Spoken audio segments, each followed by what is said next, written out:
Welcome to the Real People, Real Business Show. My name is Stephanie Hayes, and I'm a business strategist and coach who loves to speak with like-minded entrepreneurs to share their real stories and the gritty details on building their businesses. On this show, you won't hear about the glamorized entrepreneurship journeys that you see online, and you won't be told how to make six figures in 6 weeks. Instead, you can expect to hear real, vulnerable, and inspiring stories that you can relate to that have helped create the foundation for each of our guests' businesses. Goodbye, boss babes. Hello, real-life entrepreneurs. Today, I'm so excited to welcome Ellen Elizabeth, who is an author that is also juggling all of the realities of the momhood journey with twins. Welcome to the show, Ellen, and thanks so much for taking the time to share your story today. Of course, I'm very excited. Thanks for having me, and I can't wait for the listeners to hear what we have to say. Me too. So why don't we dive right in? Let's hear your story. How did you get to where you are right now?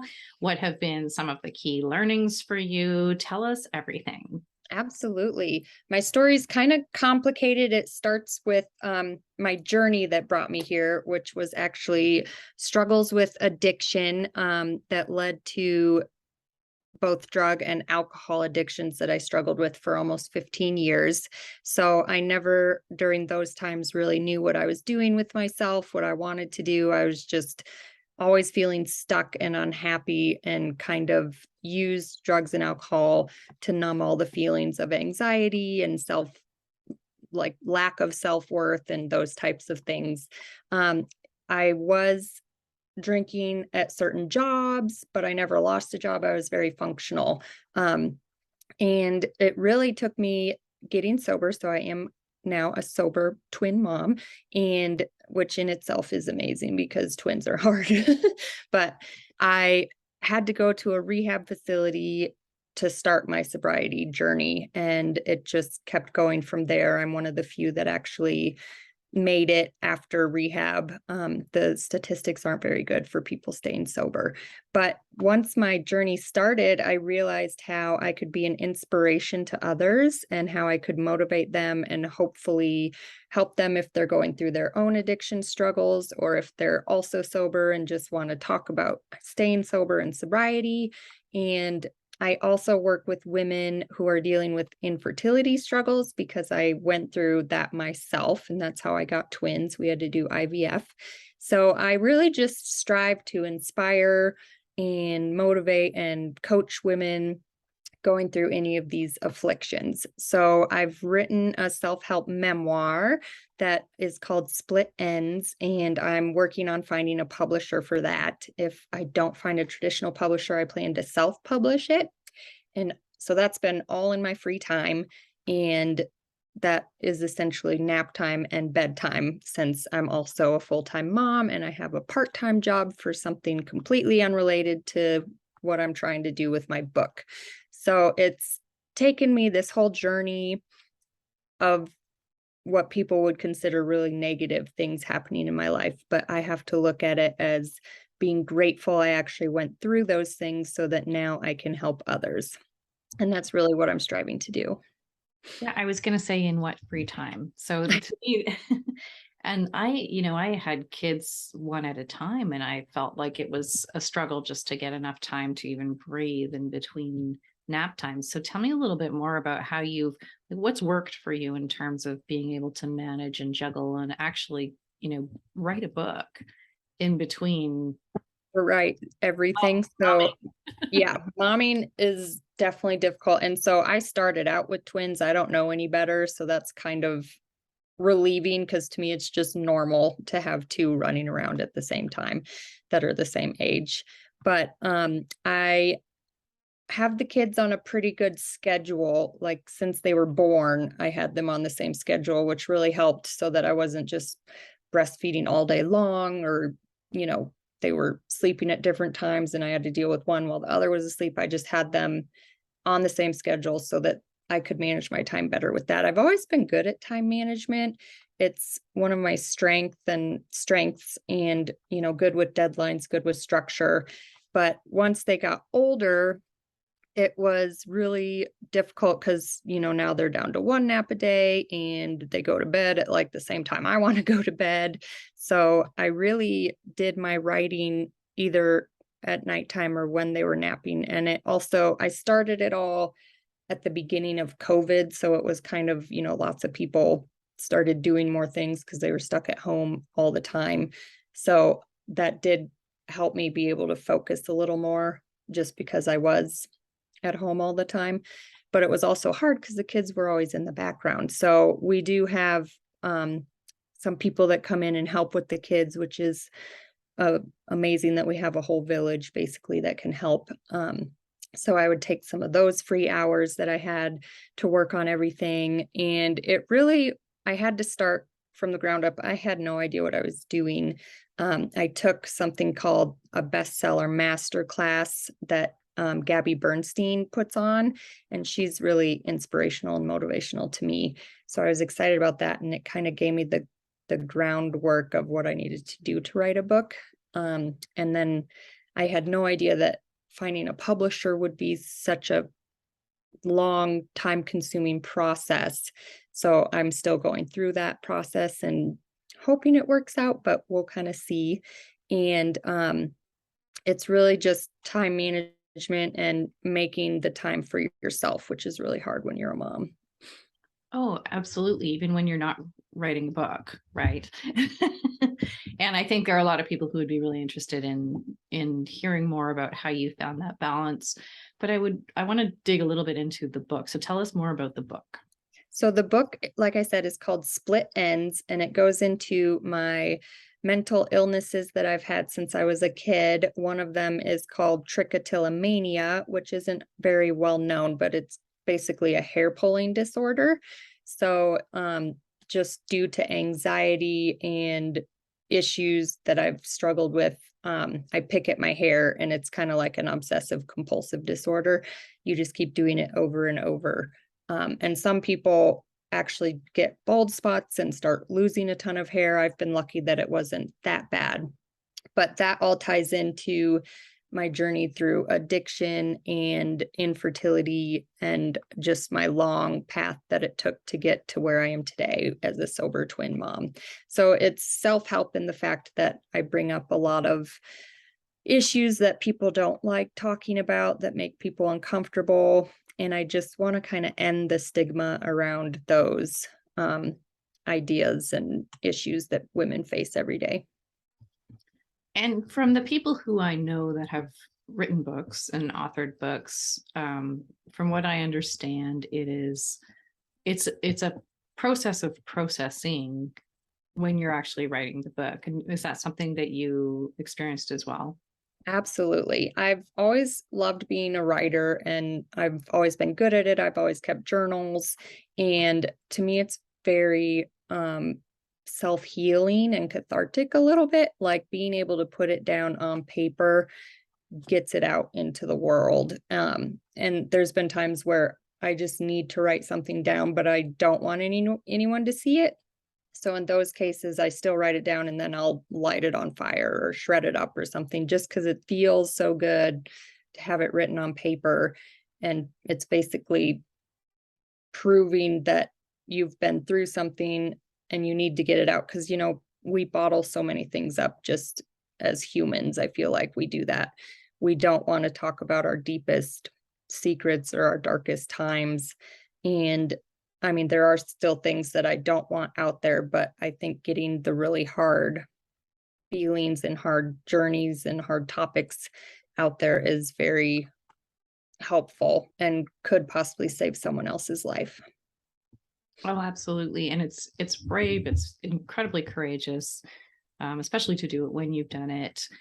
And I think that, when you write a book, it's actually the start of a journey. And I'd be curious to hear your thoughts on what you feel is, your path now that you have gotten this out and you have a book. And where do you see that leading you? I really hope it leads to more speaking opportunities, to really use the stage as teaching people and coaching them and helping them feel like they can get through their darkest parts of their life. And I want to start more of a coaching type career, to have clients that, I'm helping through their issues and just be the person people can lean on as a coach or as a mentor. I would love to, have more awareness around these issues and be the go-to expert that people look for when they want to talk about these things.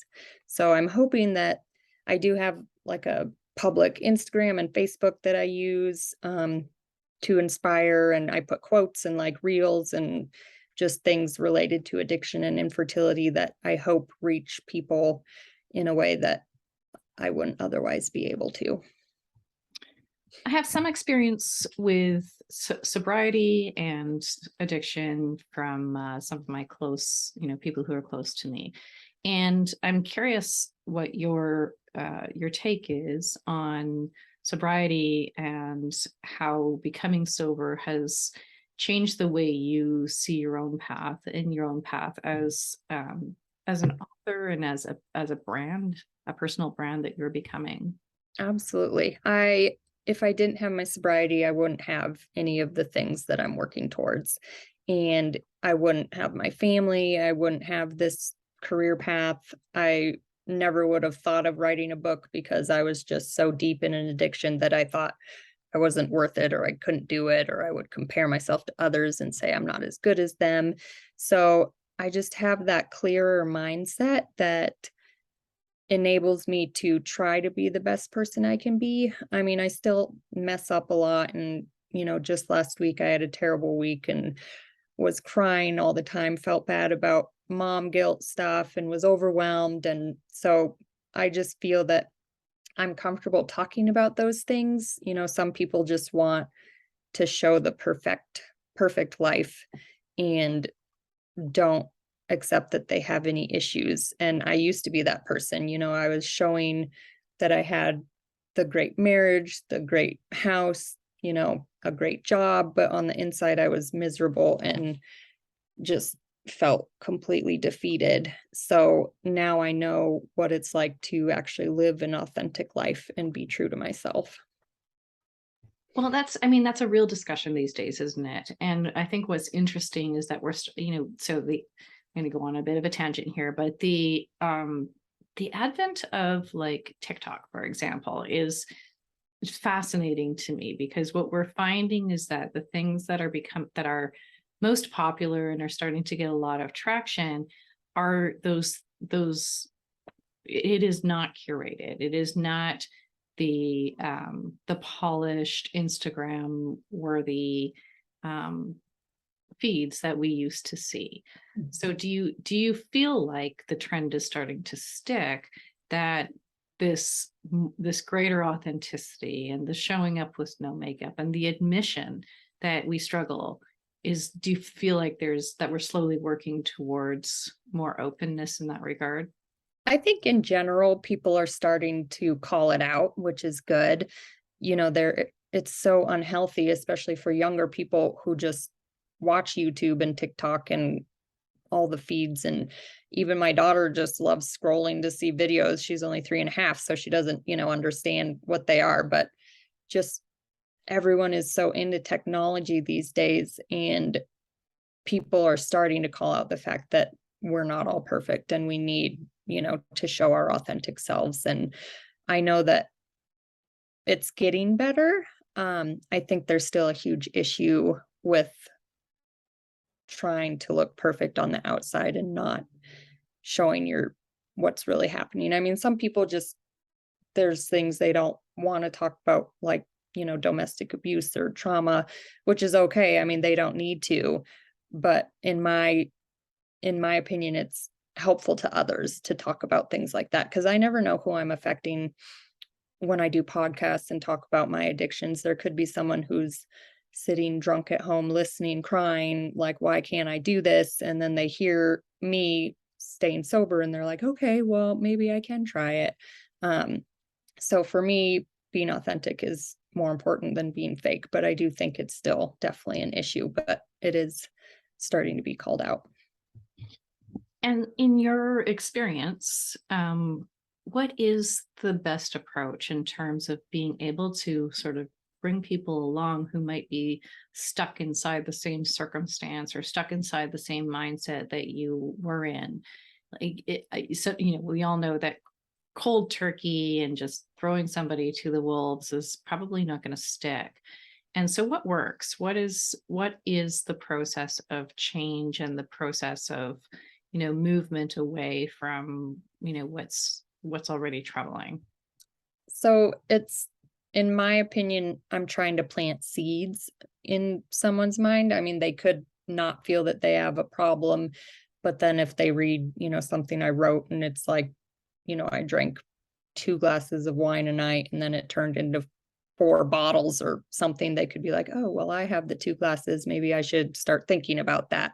But the first thing people really need in order to make the change is to accept it themselves. If they're forced to go get treatment or go do something they don't want to do, then it's not going to work. And I think that's why there's so many negative statistics about who stays sober and things like that, because they don't want it themselves. They're not ready. And the same with, conceiving a child. Like, even though we were trying so hard, I was still in my alcoholism. So in the back of my head, I was like terrified to actually become pregnant because I didn't know if I could quit drinking at the time. So that fear in itself was kind of holding me back. And I wasn't yet ready to make the change of not drinking until, a year and a half into our journey of infertility. So it was really just me making the conscious mind change. Who are you hoping to target with the book? Originally I was like anyone with addictions or mental illness, and I was like, well, that's kind of a grand grand scheme. So right now I think it'll really help women in general, especially because I have the mom aspect, the fertility aspect, and then there's such a mommy wine culture right now that I feel is pretty negative, and it's kind of encouraging alcoholism and glamorizing it. And I really want to try to reach some of those women who may be struggling with that.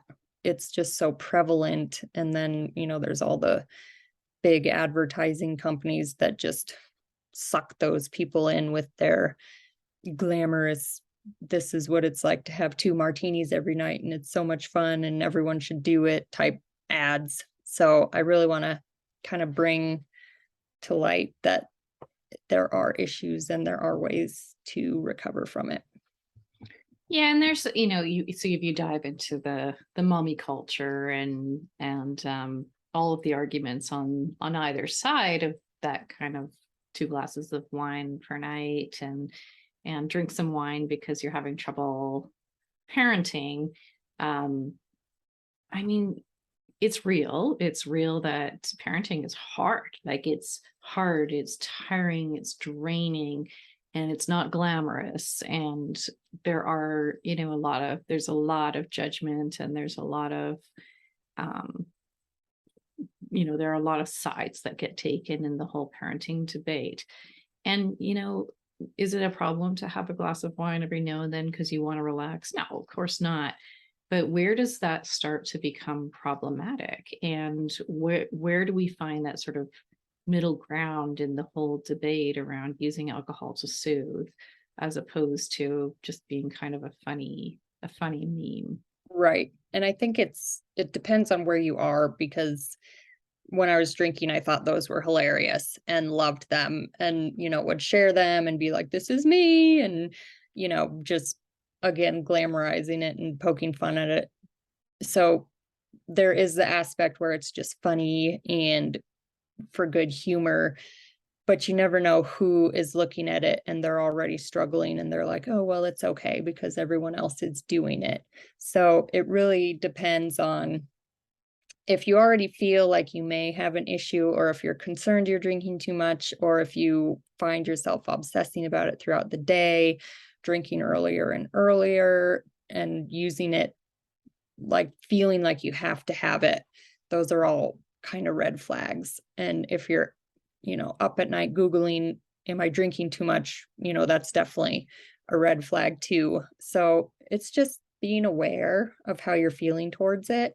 And there's a lot of people who are in a sober curious stage, and that's like a big movement that's taking over, where there's tons of non-alcoholic beverages to try that, taste like wine. And if you're just curious about not drinking, or if you're doing it for, a health reason, not because you think you have a problem, there's tons of things out there that are coming and making an introduction into the sober curious world. So I think it's taking off with a little momentum and becoming more of a realization that America, the culture, just in general around the world, drinking is everywhere. It's just kind of normal. And so now there's people trying to denormalize it. And I think it's kind of becoming bigger. Yeah, I think we have a lot of pressures on us, as mothers, as parents, as women, as business owners, where you're never quite doing the right thing. And I think that part of that empowerment is being able to make your own decisions and be okay with them and be comfortable with them. And I'm curious, for the women who might be listening and kind of going, oh, am I in that category? What are some of the triggers that they can watch for to understand whether it's time to take a serious look, or whether we're just like going through a rough patch? Right. So generally, again, like I said, if you're obsessing over it, if you feel like you can't go a day without it, if your one glass turns into a bottle every night and it's causing you to not be able to parent the next morning, not being able to work, just feeling, if you're overall feeling bad about it, that's probably a sign that you need to look at it. If it makes you feel worse, but you feel like you need it to feel better, knowing that it's going to make you feel worse, it's just kind of a vicious cycle, because it convinces you that you feel better doing it, but at the same time you hate doing it. It's a really hard cycle to break. But any of the red flags are just obsessing over it, feeling like you have to have it, drinking more than you want to anytime you drink. I totally don't think it's an issue to have alcohol in like a manageable way, but there are certain things you need to look for as far as whether it's too much or not. And there's definitely, like I said, sober curious online communities. There's things you can try. There's a bunch of different classes or courses that coaches put on.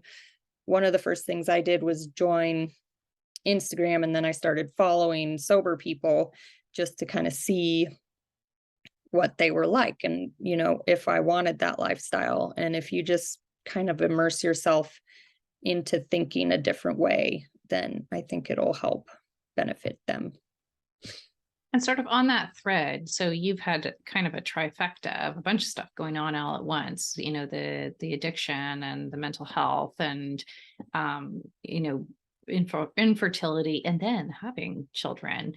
What have you found has been most helpful for you in terms of keeping some balance and getting through to the next thing and the next thing and the next thing? And I think I really admire that, you and I had this conversation a little while ago about kind of your own path and what you see for it. And, you said to me, Stephanie, like, I wrote my book and I do have a vision for what could be next, but I'm sort of taking one thing at a time. And I really respect that. So can you talk a little bit about what either mindset or tools or support, like what's been really helpful for you? Because I know there are a lot of people listening who everybody's got something, right? And we've all got the things that feel insurmountable, and we're all trying to sort of trudge through our own journeys and our own paths, whatever they might be, and make that progress while facing all of those challenges. So I think that would be really helpful for our listeners to hear. The first thing that's become most important to me is self-love and self-care. I realize that if I don't love myself, I'm not giving the love and attention needed to my family. I can't love them the way they need to be loved, because I'm just doubting myself all the time. And so I have a very strong self-care routine where I actually tell my husband, I need this time for myself. And I need to, do a yoga class or do an online meeting or actually go out and just have some time to myself. And he's very supportive with that. And I understand that he also needs that. We're both learning as parents that we essentially have zero time to ourselves anymore. And it's just kind of like Groundhog Day every day. And it's the same thing. And then it's a new phase. It's no longer the baby phase, but it's a toddler phase. And you're just like, I don't know what I'm doing for any of these things. I'm learning as I go. It And gets better. It does get better. what everyone says, I'm excited. For me, if I try to do everything, like you were saying, just trying to do all of it, then I get so overwhelmed and I just shut down and am not able to do anything because I'm just overwhelmed. Yeah. And I think, even without all of the additional things to deal with, I think that's true for a lot of people. But yeah, it does get better with the kids. And a little, I'm at that phase in my life with my kids where I feel like I'm an empty nester because they're teenagers now, and I have to beg them to spend time with me. So Yeah. about 10 years or so, and then it'll be a different story. But I think this sort of I think resilience is a really interesting topic and a really interesting concept with parents, with business owners, especially with parents and business owners who are both, trying to do both at the same time. Where do you derive your resilience from? I think over the years, it's just gotten to the point where I'm like, I need to do this and I need to make a change. And if I don't, I'm just going to stay on this path forever. And I've always been pretty resilient. Even as a kid, I would, set goals for myself and achieve them. I was always an overachiever, like a perfectionist, and that all comes with my kind of OCD stuff that I have going on. But it was really, I lost myself in the addiction. And that happens so often where you just don't recognize yourself anymore. And so during that time, I obviously was not feeling resilient. But once I was able to get out of that, I just had this new view on everything and realized I need to stay resilient in order to keep the life I have. It's kind of like I know how much I'll lose now if I'm not resilient and if I'm not trying to focus on myself first. I know it sounds selfish, but I have to put myself first in order to be the best for others. No, it's the whole oxygen mask thing. And I know it's a bit of a cliche, right? But it's absolutely true. And I think for a long time, I felt like a very selfish person because I would make choices that served me as well. And now I look back and I realize that. And I think that comes along and sort of trickles down to your kids as well, which I think is super important. So you've got some sights set on where you want to go with the work that you've created already in the body of work that you have. So the next step is finding a publisher or self-publishing. So what's that journey look like for you? So I've already been working on the book for 2 years. It's the manuscript is ready, and I've been sending, query letters to different agents who would try to put me in touch with a publisher. Right now, I'm really focusing on publicity. So trying to get on more podcasts, to get more guest writing posts, and to kind of make a name for myself so that when people see Ellen Elizabeth, they're like, oh, she's the one who's writing this book. Maybe she'd be a good fit. And so that's a pretty high goal. I know that traditional publishing is usually a harder route to get into, and it's so easy to self-publish a book these days. So I have set a goal to try to do that within a certain amount of time. And if it doesn't work out, I'm moving forward with self-publishing. So I at least have a deadline essentially to try to get it done. And then I will move forward. I mean, you get lots of people who self-publish and they do really well. So I know it's possible for both different routes of publishing. Yeah, I know I have some clients and some people in my audience who work primarily in self-publishing, and it can be quite lucrative. And I think the goal is to, have that asset, right? you're building an asset, and that asset then is the catalyst for the next phase and the next phase and the things that you want to build.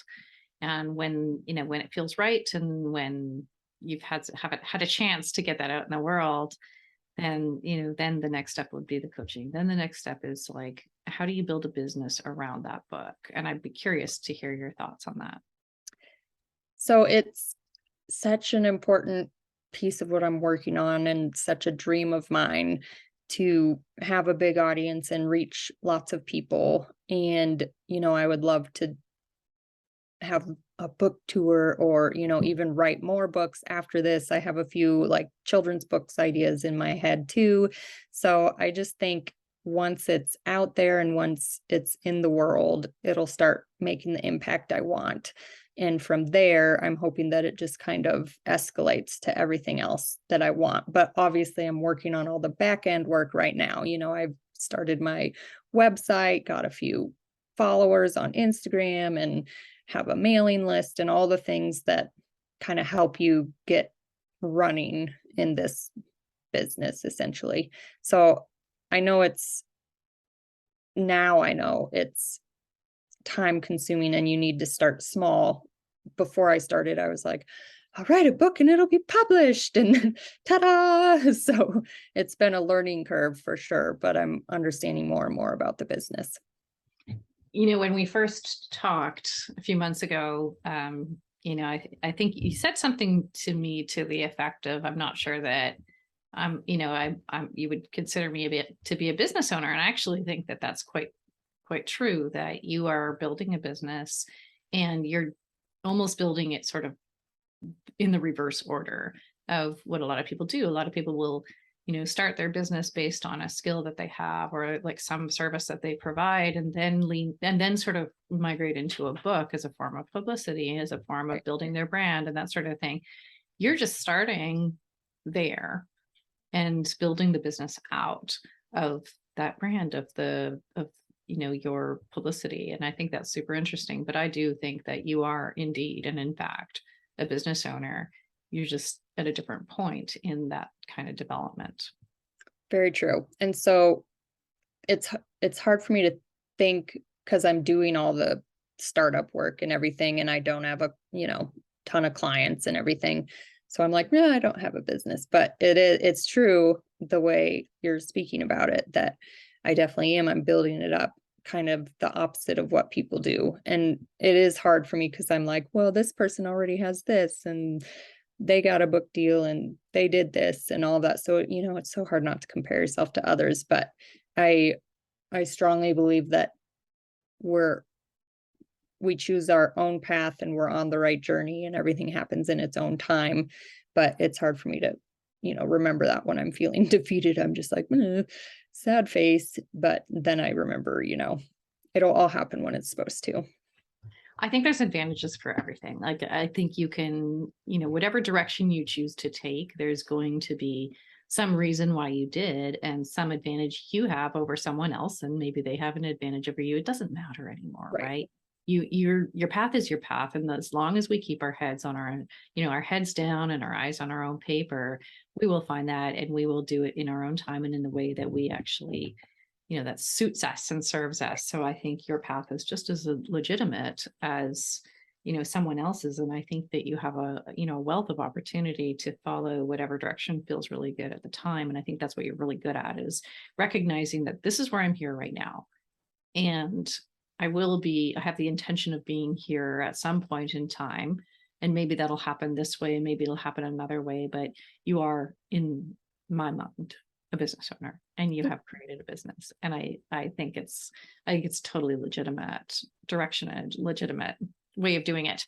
And so tell me who you are in terms of a brand. Like, what is your unique viewpoint on the intersection of mental health and addiction and infertility and being a parent? Like, what is it that people will remember you for? Well, I'm hoping they, like we already talked, remember me for my resilience and vulnerability. I feel that I am very open compared to most people, and I say some of the worst demons that I've faced in my life. And I just want people to resonate with anything I say, kind of in a way that they're like, whoa, no one ever talks about that, but I deal with it too. And I think a lot of what people struggle with, especially with the topics I discuss, is just a fear in general. So the fear of quitting drinking, the fear of getting pregnant, the fear of having panic attacks, and it just causes you to stay stuck. So if people can just kind of look at their fears and see how those are holding them back, then I think they'll make great progress to learn what to look for and what they need to do moving forward. Tell me about the title, Split Ends. So it came to, like, originally it was going to be something totally different. And I was just thinking of the piece about, my pulling hair, and part of what I would do would be looking for my split ends and just rip them out. And so throughout the book, everything that I go through is part of the split end, part of the hair. So it's like, I have an addiction, that's one split, I have infertility, now there's two splits type thing. And so it all kind of ties together with the trichotillomania. And one day I was just like, that's kind of a cool title just because of what I'm talking about. And then there was part of me that was like, well, I hope they don't think I'm, a hairdresser or, salon owner or something. But I think it's pretty powerful once you read about the book and what it is, and then actually read the book, it'll all make sense.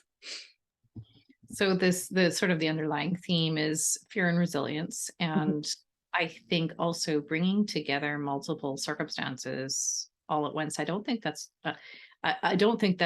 as unique as we might think it is. And I think people hearing that someone else is dealing with all of these things at the same time, I think we tend to focus on the one of our challenges, but when they're all coming at the same time,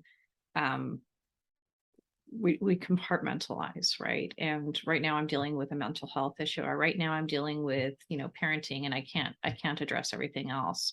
And I think people will really benefit from your story where you were like all of it at once. Come on, like let's Right. let's figure Let's out do how, it.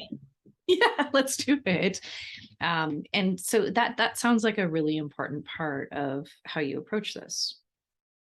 Absolutely. And I think it's all intertwined, and it is, one thing helps contribute to another and you don't realize it. And then before you know, it's just the perfect storm and you don't know how to get out of it. So it does have that level of complexity that most people wouldn't think about. And another part of my story is my childhood was great. There was nothing that happened that was traumatic. I had great loving parents and a great family and did well in school. And most of the time people think of addiction as, everything was awful. And so that led to their drinking or that led to their drug use. And so mine's kind of, addiction can affect anybody no matter what they've been through. And I don't think people really think of it that way all the time. And I think increasingly we're going to see a lot more of that. Like I look at my kids and what they deal with on a regular basis. I mean, we didn't deal with any of this stuff when we were young, right?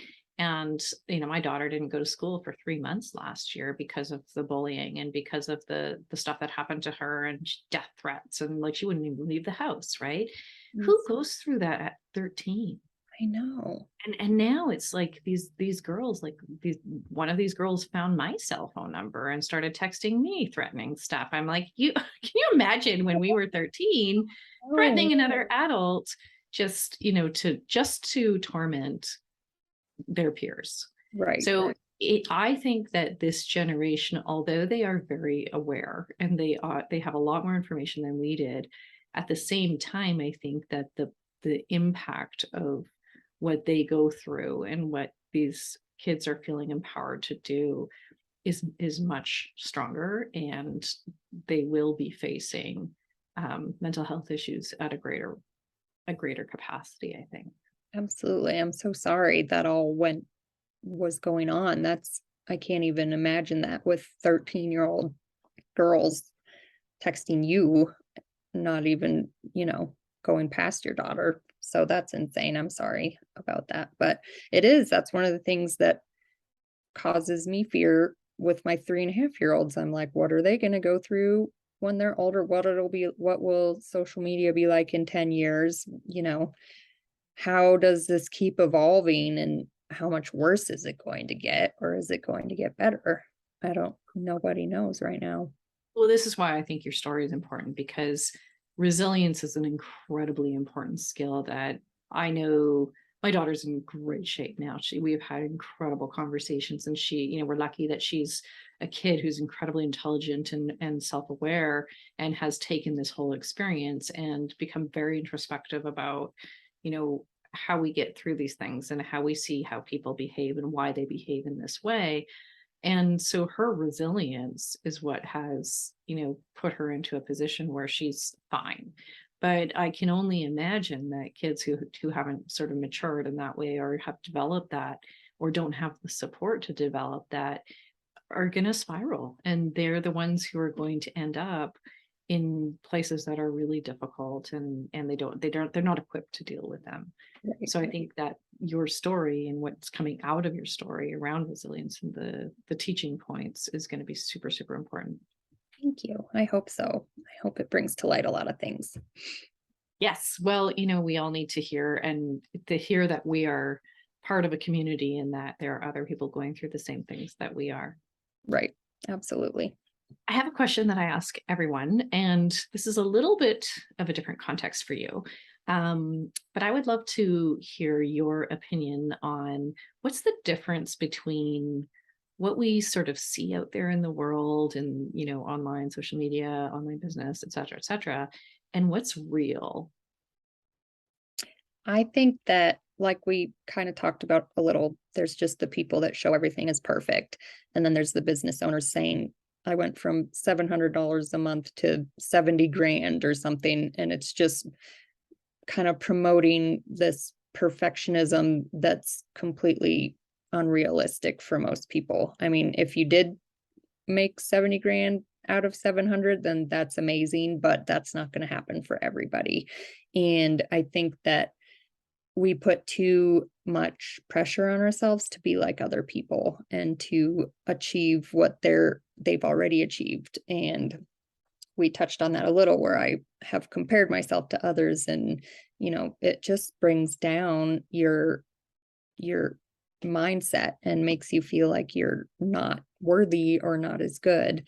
So I think it's really important to remember, number one, everything you see online isn't real. Two, don't compare yourself, because it's not always apples to apples. Everyone else has different paths and did things a different way. And number three, just be your authentic self, and people will love you more for that than for being fake. Yeah. And there are a whole bunch of people in this world, and they don't all have to be yours. Right. Exactly. Yeah. That's a Yeah. good, And I like that. there's a balance between being aspirational and inachievable. And I think that's the whole point of this show, I think that there are little like micro aspirations that I think are much more real and applicable to the majority of the population out there. And every single person has something to offer in terms of those aspirations, in terms of that problem solving. I think that's what people really want, is to be able to see themselves and see something that they can apply in their own lives, or shift their thinking, or there's a real tactical problem or solution out there. So I love that that's what you see in terms of the difference. So Thank you. yeah, I think this authenticity movement, I hope, has legs. I agree. I think it's getting there, but it's still kind of in We've the got a baby. ways to go. Yeah. For sure. Okay, so we're coming up on time. Can you tell our listeners where they can find you Absolutely. and follow you? Yeah. So I'm on Instagram and Facebook at It's Ellen Elizabeth. And then my website can also show you all of the places I've been. That's www.itselleniz.com. it's ellenelizabeth.com. And if you want to find out more about my book, just sign up for my mailing list and you'll get a little about the book blurb so you can learn more about what it'll be about. Amazing. Well, I'm for one want to read it, and I can't wait for that to become available to us. We'll put all the links in the show notes, and you'll be able to find Ellen Elizabeth in all of the different places and follow along with her story as she continues to build her business in her own way. So that's a wrap. We're at time. I'm so happy we had the opportunity to chat with Ellen today to hear more about her business, or how it's coming to be, her experiences along the way, and what the future of that business entails. And thanks for tuning in to this episode of Real People, Real Business, where we get the real entrepreneurial stories and journeys that you can relate to. The show notes and resources from this episode are available on my website and social media platforms. And thank you again for joining us today. If you have enjoyed today's content, I'd love for you to leave us a review on whatever platform you're on to help us share these genuine stories with an even bigger audience. Till next time, keep building, keep dreaming, and keep being real.